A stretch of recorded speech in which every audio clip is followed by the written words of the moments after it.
Hi, everyone. Welcome to Chapter 2. Chapter 2 focuses on the Hebrews. Hebrew is another word meaning Jewish people. So when we talk about the Hebrews, we're referring to Jewish people. You will also hear Judaism in this chapter. That also refers to the Jewish religion. So I just wanted to kind of throw those out there for you right off the bat because they are used interchangeably throughout the chapter.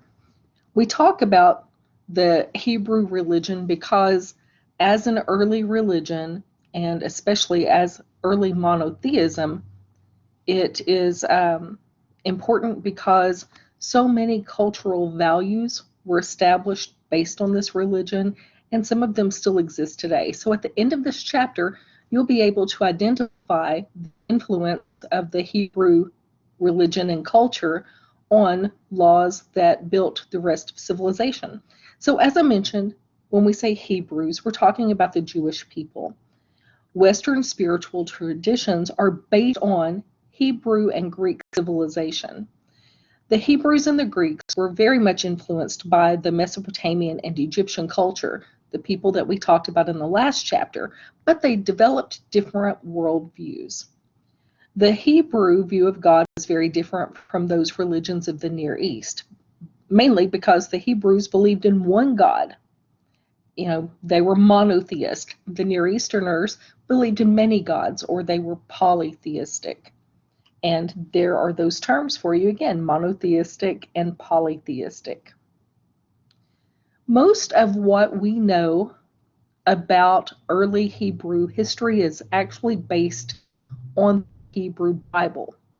And the Bible as a source gets kind of sticky sometimes for historians who have to debate, or who still debate sometimes, whether or not to use the Bible, which is a religious document, in order to gain historic knowledge from it.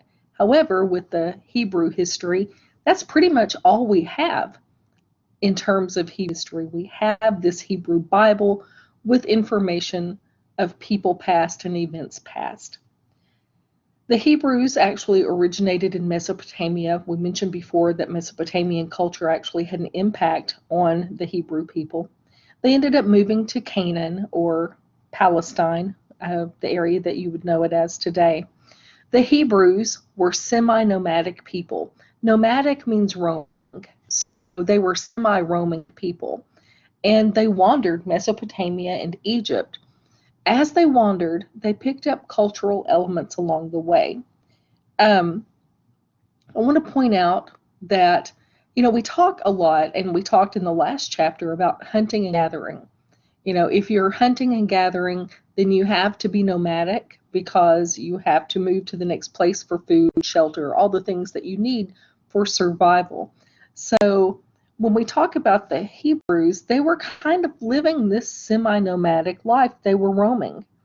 And as they would encounter different villages, they would pick up elements of those cultures. And actually, the Garden of Eden and the Great Flood stories that we know from biblical stories are actually derived from Mesopotamian culture. So the Christianity beliefs in the Garden of Eden and Great Flood, these stories actually go back very, very far to early Mesopotamia. And, sometimes when we start talking about this kind of thing, people start to question their faith. I want to stop right here to just kind of throw out a thought for you. Instead of questioning your faith, kind of look at it as an opportunity maybe to strengthen it, because if your choice of religion has an origin story or has a biblical event that some other religion also had, then maybe they kind of prove your point instead of make you question it. So that's something that I often run into, especially for young students who sometimes come in. If we're in the classroom, it never fails that someone says, I really don't know what I believe anymore. So, don't let this discussion of religion tear apart your beliefs, okay? It's very important that you have your beliefs, and a lot of people do kind of question things, but they resolve them along the way with constructs like faith and that sort of thing. So anyway, it's not necessarily, this isn't a class about religion, but religion played such a big role in the development of civilization because it gives us kind of social norms. What is okay, what is right, what is wrong. It helps develop all of that, and that's why we discuss it so much in especially this civilization through the 16th century course. So Abraham was important. Abraham is who God made a promise to. This promise is called a covenant. They made an agreement. God promised that he would make Abraham the father of a great nation, of a promised land, making them a chosen people. And Abraham is the father of the Hebrew religion, or the Hebrew nation. So, and I have the scripture here that quotes that. This promise didn't stop with Abraham, though, because it was to make Abraham the father of a great nation and to make him the father of a group of chosen people. So in order for that promise to be fulfilled, it had to be passed down to other generations. This promise was shared with Isaac, who was Abraham's son, and to Isaac's son Jacob. And the Hebrews based their religion around this covenant. Now, one of the things that Abraham and his followers had to do in order to kind of seal the deal for this covenant, the thing that they had to do to show that they were serious about it was that they began circumcision as a requirement to show God that they were serious about their end of this covenant. Moses, a familiar name in terms of Christianity, also important in the Hebrew culture, arises as a prophet and a messenger of God in the 13th century BC. It's Moses that led the Hebrews in their exodus from Egyptian slavery. So he rallies this group into a nation united in their belief of God, or Yahweh, as known in Hebrew. So you remember in the last chapter a little about Akhenaten and people trying to connect Akhenaten and Moses, and you can see how they would try to do that, as far as, trying to connect Moses with Egypt. We have that connection because the Christian Bible, the Hebrew Bible, also explains that Moses led the Hebrews from Egypt slavery. So also, something very important about Moses at this time, now you got to remember, the Hebrew religion is monotheistic. So boom, that's unique in and of itself. But Moses brings another idea, that God did not create people to be his slaves. Slavery, anti-slavery, I should say, was very important to Moses because he and his people had been slaves. And in order to rally them, he tells them, our God does not want us to be slaves. He did not create us to be slaves. As a matter of fact, he didn't even create us to be his slaves. So at that point, that creates the idea of serving God as a choice. It's like you have free will to serve God if you choose to. So that's very important as far as input that Moses had in the development of the Hebrew religion. So I want to mention to you some differences in the legal codes, because I did mention that the Hebrews and the Mesopotamians did share a lot of their culture. So here, Israelite is also going to refer to Jewish people. So don't want that to cause some confusion. But the Near Easterners, the people from Mesopotamia, they valued property. Their laws favored the rich. because if you were rich, you were making the laws. So, duh, that kind of makes sense, right? And the Near Easterners did not show a lot of mercy to the oppressed. The Israelites, or the Hebrews, were very different. Instead of property, they valued people. And the laws were the same for everybody, whether you were rich or poor. And they definitely showed mercy to the oppressed. Now, despite the fact that they did show mercy, the Israelite code could be rather harsh and even violent in some instances.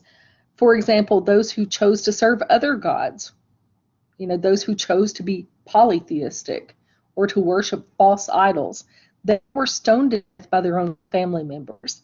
And death was the penalty for acts of homosexuality at the time, too. So just because we say they showed mercy for the oppressed doesn't necessarily mean that there's tolerance all the way around. So just kind of wanted to throw that out to you. It's not like at this point exists the freedom of religion and freedom of all sorts of choices and stuff. That was not a thing just yet. But given those top three, you can see a big difference. The difference between valuing property and people, and how you treat people based on their income. So a prophet is a spiritually inspired person, someone who felt called or compelled to act as a messenger of God. The prophetic movement started in the 8th century BC, and there are four prophets that are discussed in your book: Amos from Judea, Hosea from Israel, Isaiah from Jerusalem, and Jeremiah from Jerusalem. The important thing about these prophets is that they took the opportunity to address social problems. So the prophets are taking what's inspired by them or inspired to them by God and saying, what do we need to fix in our society to please God? So because of that, people are starting to look at things like, how do we help the poor? What can we do to be better people? What kind of laws do we really need to have? So those kinds of things are developing because of the prophets who, as traveling, like missionaries, they see a lot of things, and it makes them question, how is this in the eyes of our God? Because of that, prophets taught that greed and hypocrisy were bad, which goes back to the whole difference between the strict penalties in Mesopotamian culture for harming the rich, but not for harming the poor. So the prophets point out that hypocrisy and also the greed element there. They also taught that the purpose of worship and ritual was to instill a love of justice in humans. It wasn't about appeasing God at this point for the Hebrews. Now, so think back to what we talked about in the last chapter about the offering of sacrifices, whether it's a lamb or, going even farther back with people who sacrifice other people, the whole idea of that was to appease the gods. And so this is less about appeasing and more about learning to love and to learn to love justice. Unjust acts like mistreating people or lacking compassion, according to the prophets, very much violated God's law and endangered social.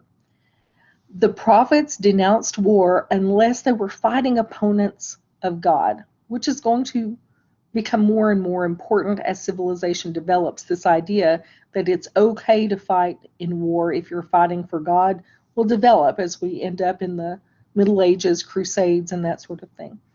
The prophets also taught that people need to experience God, that it wasn't just about a ritual. It's not just about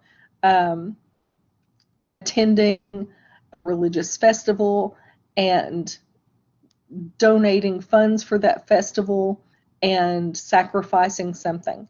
Because at this point, like we said, I mean, these people are less about the ritual of it all and more about finding the love behind it all. So, the legacy of the ancient Jews. Monotheism started a process of self discovery that at this point had been unmatched by those Near Eastern cultures. Yes, Akhenaten did introduce monotheism, but it was short lived. And even when he had people following him in it, they weren't thrilled about it.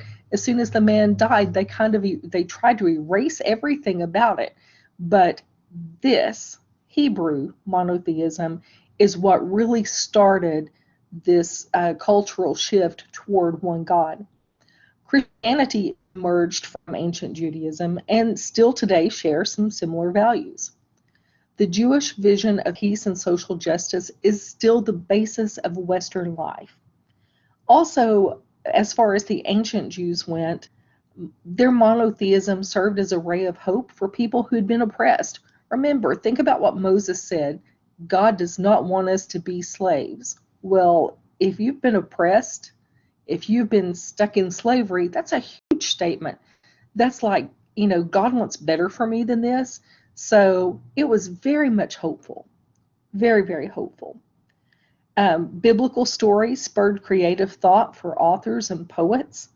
And Hebrew scriptures are very important to historians and archaeologists today. Like I said, it's really all we have as far as the history of the ancient Hebrew culture. So that's it for chapter 2, a relatively short chapter. So your lecture notes, your study guides shouldn't take too terribly long this week.